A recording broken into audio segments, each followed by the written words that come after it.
and that thing about identity, I mean, I never thought about identity as such. I mean, when I went to Canada, I remember, going into the store very first year and, talking to people and saying, I'd like to, I think I was asking for a bag or something. It was the first time that somebody said, what are you asking for? So I'm speaking English, I'd like a bag. And I guess the accent at the time, and that, they weren't accustomed to the different accents. So then I realized I had to tone down. Speak more like TV. Speak more like TV.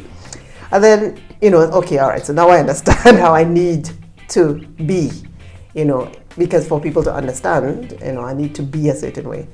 And then, as you are in a bigger country and you meet other people from the islands, and you realize that there is this Caribbean identity that is so hard to place and then so hard to describe, but you just know, you have, and the simple things sometimes.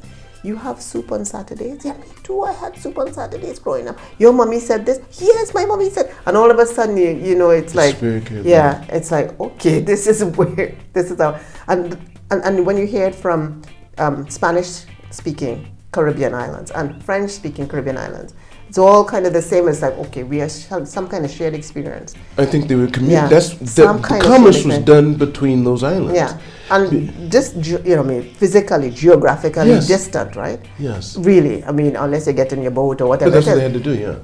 But still, there is something that says, from the colors, from the smile, the way you walk, and then the whole entourage, the whole people around you. There's something that's Caribbeanness, this Caribbean culture, which I really appreciate now. Yes. I really, really appreciate now.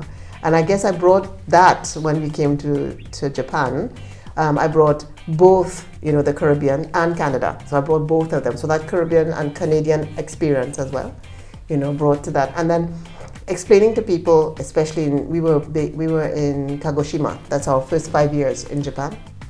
In Kagoshima, very, very rural area.